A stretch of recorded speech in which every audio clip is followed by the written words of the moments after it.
尾是滋补的佳品，不但味道鲜美，而且营养价值极高，可以起到补充体能，并且补充体内氨基酸和蛋白质的食疗效果，也是病人恢复期的上佳的营养品。但是您知道应该怎样去除牛尾的怪味吗？牛尾应该与什么样的食材搭配是最好呢？还有牛尾最适合什么人来食用？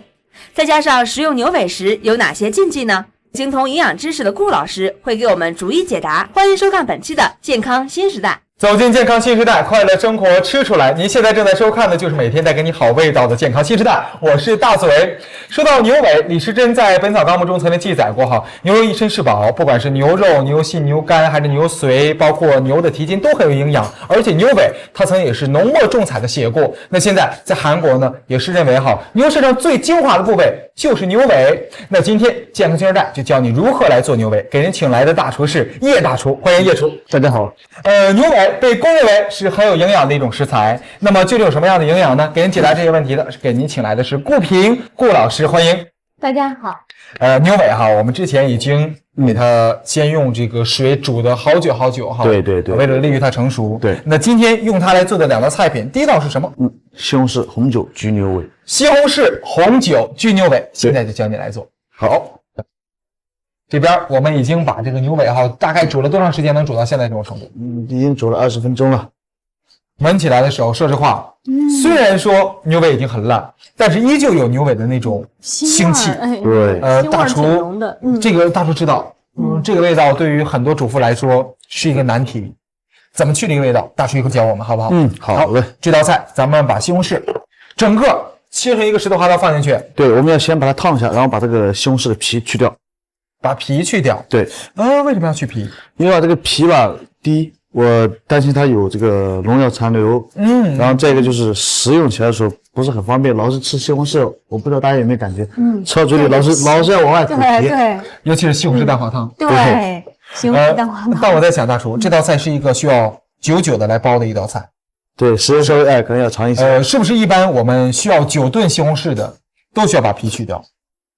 尽量是要去除它。从卫生上讲，从口感上讲，都会有好处。都有好处。对。那大厨，今天我们呢把西红柿整个放进去烫一下，一会儿来去皮。那我就想问一下大厨了，你看这牛尾，今天我们是选择好大一条长长的牛尾。对，市面上都能买到。那一般的话，我们做这道菜，我们会选择第几个关节的那个，应该是关节，第几个关节那个牛尾处是最好的？你看，粗的呀还是细的？你会发现这个牛尾它粗的地方特别粗。比拳头都大，对，细的地方就跟猪尾巴差不多，一点点。那哪个关节是比较适合利用做我们这道菜的？那么今天我们做这道菜有点烩菜的意思烩。对，那么今天我做这个第一道菜的时候，我分别会用到这个根部一大块，根部和它的像拳头一样的，根部和它的梢部，掐头去尾。对。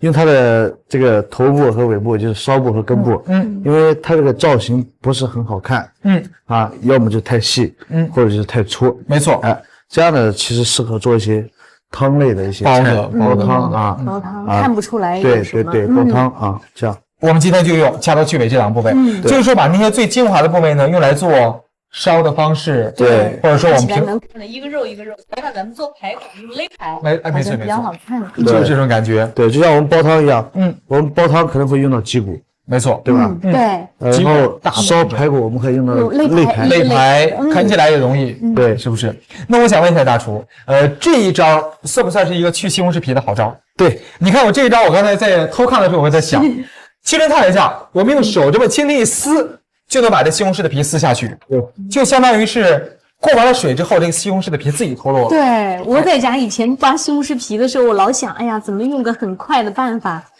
我也烫过，但是就没有打一个十字花刀，是不是？我发现得需要打一个刀，一个十字花刀，然后两侧一撕就可以了，轻轻这样一撕就下来了。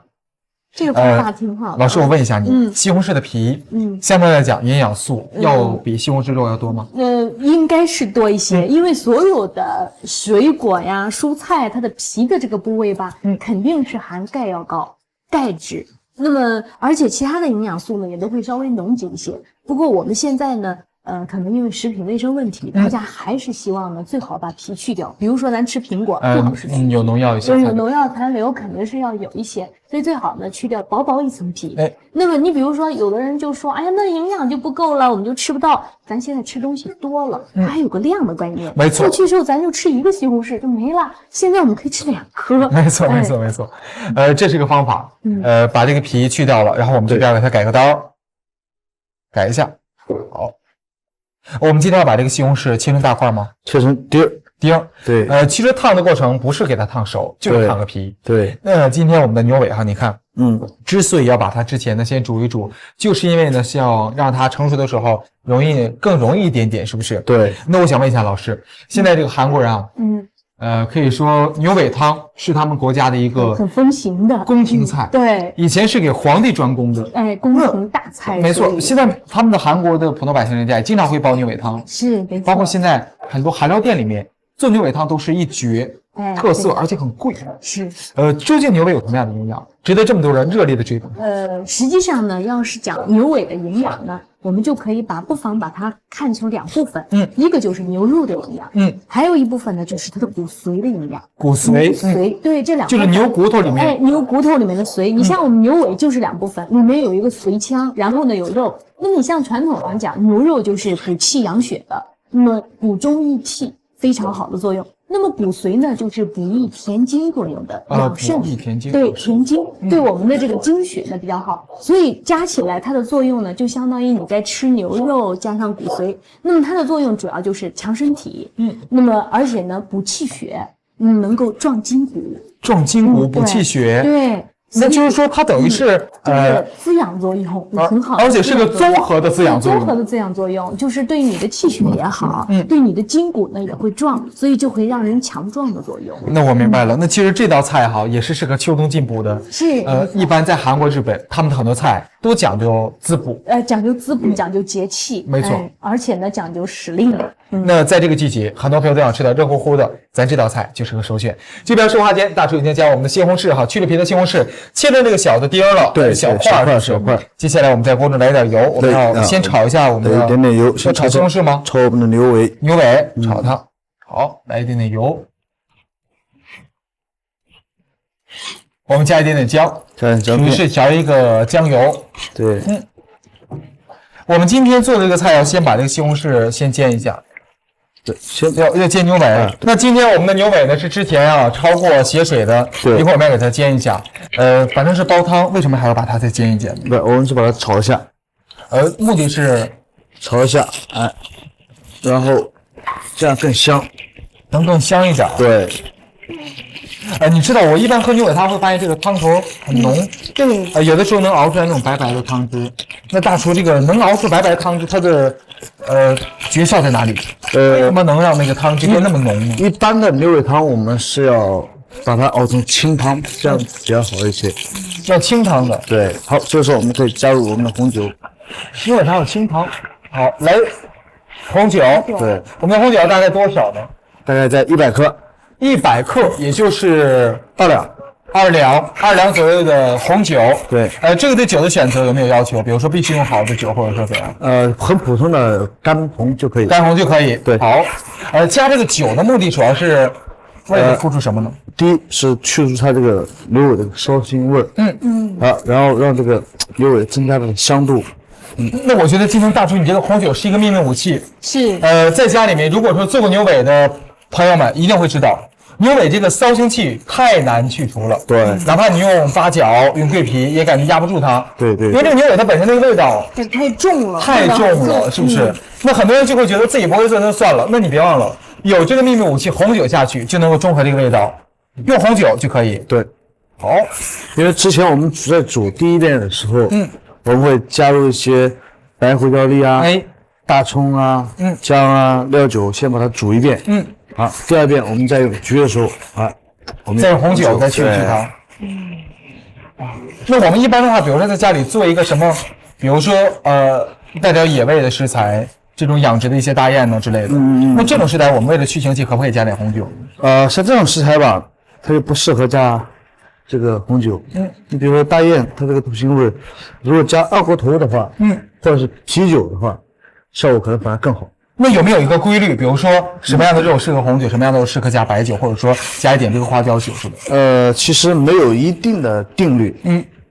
现在来回的煎一煎它，那其实这个煎的过程就等于是先给它来回去腥的过程，借一借酒香味。对，大概要这样煎多长时间才加入烧一下汤呢？这个锅里稍微烧一下，烧大概多久？烧一下3-5分钟，这个时候我们就可以加入西红柿。现在就下西红柿。对。那一会儿我们还要煲很久，这时候下会不会西红柿最后的时候没关系，消失掉？西红柿就算是消失掉，它的营养也在这个汤里边。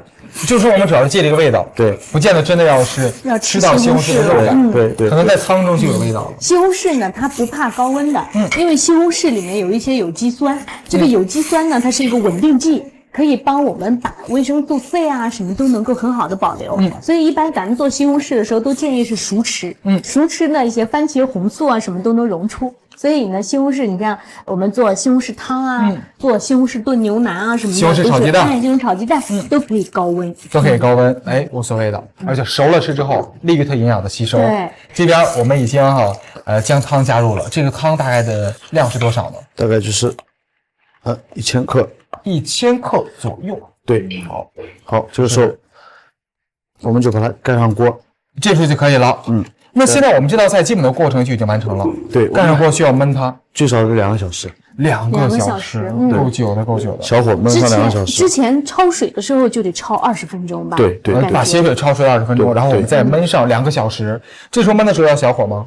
小火。那你看家里面如果说有砂锅的话，最好用砂锅来慢慢的煨它。对，因为砂锅中呢，它能够使这个砂锅中本身一些微量元素的释放。是不是？没错。为了美食，我们是愿意等的。现在在锅中呢，需要煲上2个小时，记住是小火慢慢的煲它。2个小时之后，我们再尝尝这道菜什么味道。不过刚才这道菜还在锅中慢慢的烧着。对。不过马上我们趁这个一点点的时间我们再做第2道菜品，也是一道比较传统的菜。对。名字是什么？红烧牛尾。红烧牛尾，现在就教你。牛尾，看慢到，刚才我们这是一整个牛尾掐头去尾那一部分我们放在锅中慢慢的煲，而这一部分我们来做红烧的方式。跟它一起配的是我们的鹌鹑蛋。对，鹌鹑蛋。红烧牛尾我知道的它是清真菜之一，而且是陕西关中一带人特别喜欢吃的一种美味。据说这道菜也是秦始皇最喜欢吃的。是吗？这我还不太清楚。在周朝的时候那个时候人们就开始吃它了。那我想问一下老师，你看这道菜鹌鹑蛋和牛尾来搭配，你觉得这种搭配有没有这个巧夺天工之妙？也可以，因为它们俩都是有补气血的作用。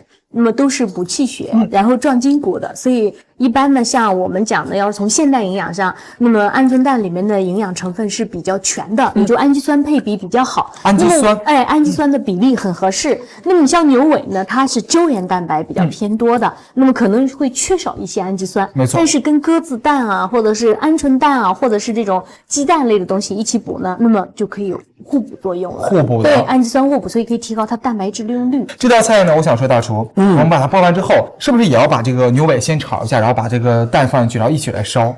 对，因为由于时间的关系，这个牛尾提前我先煮了很久，煮的差不多已经接近于成熟的状态。对，因为大概要煮多久？大概煮了1个半小时。可是我在想，这道菜它去腥的过程，你的法宝是？因为红烧牛尾，我就加了一些药材里边，加了一些卤料、香料。那比如说八角啊、桂皮啊、草果啊，包括白蔻啊之类的，白蔻之类的东西。放草果，对，没错。其实有的时候大家会想，这些药上哪去自己配啊？你就可以上超市中买这种炖肉包，对，你很省事，而且你出来的味道呢，也是经过配比的那种味道恰巧合适。否则这个中药味会浓，或者是你调出来这个味道特别重也不好。对，今天准备好了食材，我们就一起来烧了。我们这边鹌鹑蛋已经就被准备好了，接下来我们在锅中来点油，是不是开始正式的烧了？现在我们就可以来烧制牛尾。这道菜你一定得学会了，因为它是清真菜的代表菜。那么我们的油马上就要烧热了，这时候我们加入点胡椒粒。大厨，这个是你的秘密法宝，又一招。姜，好，姜以及我们的白胡椒粒，对，好，来爆一爆香。好，来点葱、松花，蒜，好。这要三干两面要大一点，对，炒的时候，好，现在呢，我们再放一点点料酒。对，料酒大概有什么比例呢？稍微多点料酒没关系。哎，今天我们这个喷出来料酒特别香哈。好，我们给它放完料酒，放完香之后，就把我们的牛尾和鹌鹑蛋放进去。对，好，这个就放，来一点老抽。老抽的主要目的是调它颜色。这个量大概怎么掌握？大概就是根据牛尾的数量，大概就是5克。5克，那就是1小汤匙。对，1小汤匙而已，不要太多。其实老抽它的颜色上的特别如果在家里做的话，如果就是说烹饪经验不是很丰富的话，我建议大家就一点点的可以放，先少放一点。对，如果颜色不够，我们可以再加一点。再加，不要一次性加多了，我们来就很难去除了，太就是不好收手了。对，你可以跟着感觉来，你看它颜色，来决定。好，加点生抽，这时候就放了。生抽的量我们要掌握多少？生抽大概在10克。料酒多一些，生抽和酱油，然后呢，相对来讲要少一点点。生抽主要是提鲜。对，来一点儿。这个时候呢，我们就可以加入水。加水，好。对。这个水是刚刚好没上我们这个牛尾的表面吗？对，就可以了。这就开始烧了。好，然后我们再来一点点糖。好，就可以了。来一点点糖。好，提一提味道。其实说到今天我们这个鹌鹑蛋和牛尾的搭档呢，我觉得他俩这个搭档，老师也说了，都是属于是相互补充的。对，氨基酸互补的。那还有这个牛尾和什么食材在一起搭配比较合适？一般像牛尾，我们可以和一些热性的，比如说像我们把这个跟白萝卜，但是煮好的白萝卜，也就是说不能生吃的，得煮熟的。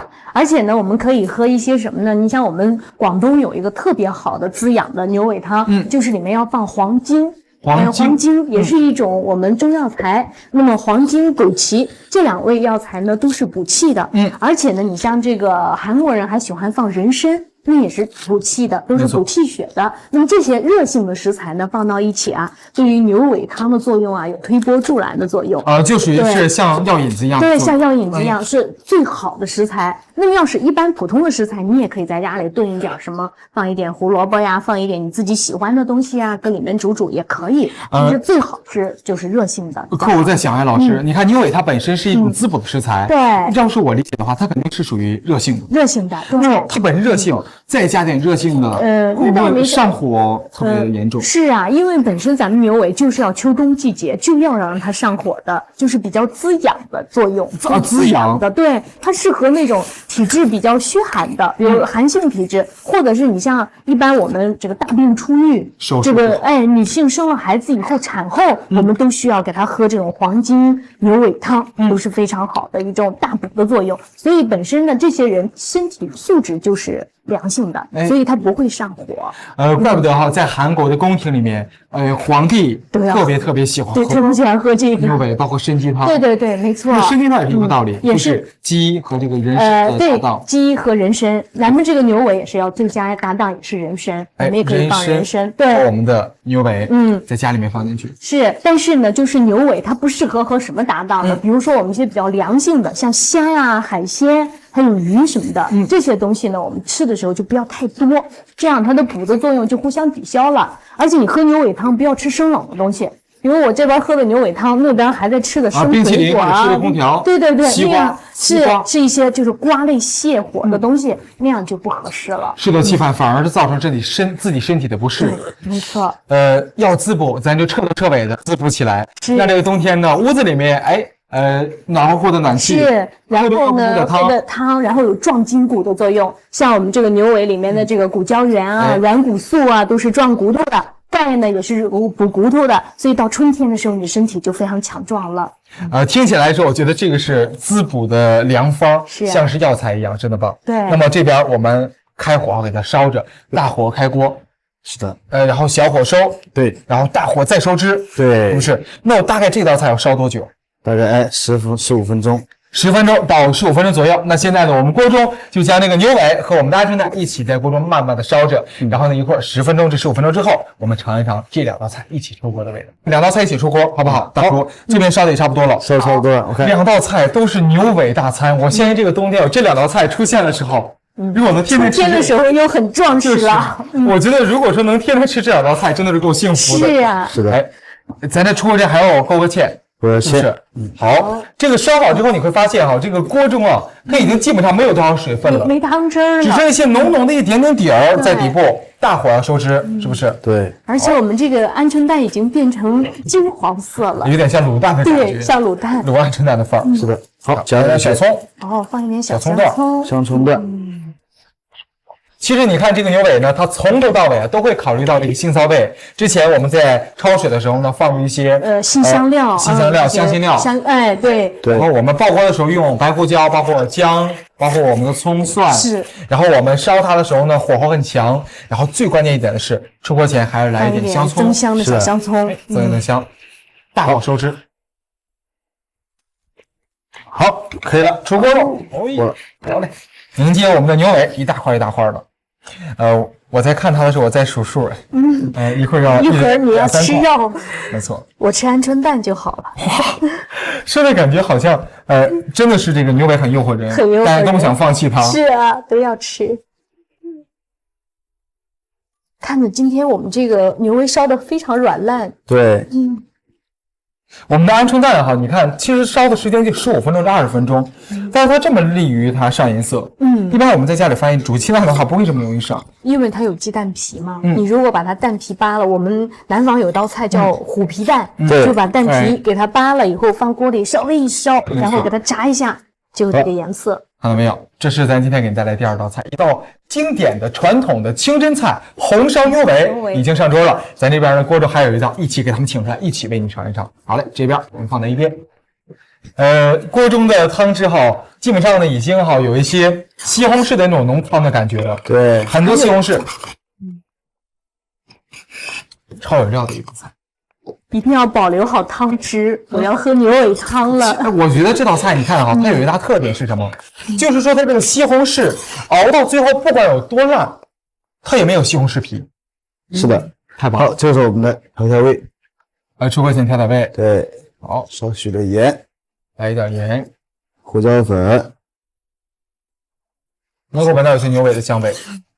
它这个之前放了很多红酒，没错，对，再加上西红柿，所以这个颜色汤的颜色就是红颜色的。的确，而且西红柿呢，好像会使这个汤呢更浊一点点。好，这个时候好嘞，我们出锅了。热气腾腾的，香喷喷的，大家看看到我们的牛尾呢，再从这个灶台下端下来的时候呢，还是好咕咕的冒着热泡，淋上点香葱，点缀一下，提味道。2道菜一起上锅，赶快尝一尝。哎呦，尝一尝。我先来一下我红烧们牛第一道菜中哈，西红柿和牛尾的搭配。哇，刀子很大火候，筷子轻轻一拨，就能把肉从那牛尾上面拨出来。对，其实我觉得大叔这道菜一点这个牛尾的腥味都吃不到。对，有点酒香味儿，红酒香味儿和西红柿的酸味儿，对，番茄味儿，好像反倒把这个牛尾的腥味儿给掩盖了。对，特别好吃。这道菜大叔你觉得最大的难点是什么？最大的难点我觉得应该就是前期的一个处理。前期处理，对，一定要把它洗干净，充分的洗干净，然后去毛去杂质，然后就会吃到这么好吃的牛尾了。是，没错。那赶快尝一尝这道红烧的，红烧的会不会跟它有不一样的味道呢？来一小块肉，尝一尝，也是好看，轻轻一拨就能拨得下来。味道不一样，很软嫩。这个菜味道更多的是一种油香味，对，有油渗透出来的味道。而这道菜相对来讲比这道菜清淡很多，对，是不是？有一点油香味的这个红烧牛尾，但吃起来的时候呢，牛尾本身的那种牛尾的香味还在。这道菜你觉得核心要素是什么？提前的一个卤制，很重要。提前就是也是那个过程，带着红烧的味道。对，就是红烧之前我们要记得先用这点香辛料，然后把它去腥之类的，对，就最好了。老师，你看牛尾，咱今天说它有营养，那有哪些人群是最适合吃牛尾？其实咱要总结呢，可以这样讲，最适合吃的是女性，再就是呢，还适合最好对什么人最好呢？就是那种体质特别虚弱的，体质虚弱的最适合吃牛尾。对，而且呢，最适合秋冬进补。秋冬进补，女性以及体质虚弱的人，对，有没有人不适合吃牛尾？那么不适合的呢？一个就是我们想的，比如说你这个身体本身就已经很强壮，就而且火力很旺火力很旺的那种，平常就容易出鼻血的，然后手心热乎乎的，你有火没促使，你再补那就不大了。不大分了，哎，对这是一种对火力太旺的人，身体太强壮的人不太适合。强壮的人就不用太补强壮了。哎另外呢，咱们要小心，因为它这个牛尾太热性了，所以我们中医讲呢，癌症病人他也是属于一种热火，不太适合所以呢，一般我们不太适合癌症病人，不提倡癌症病人吃牛尾去吃牛尾。第三种那么第三种人群呢，你比如说像我们现在有一种高代谢病叫做痛风，那么这种痛风的病人他尿酸高，这个一般我们炖成牛尾汤以后，里面嘌呤是比较多的，会引起我们尿酸升高，所以最好这个人群啊不要吃。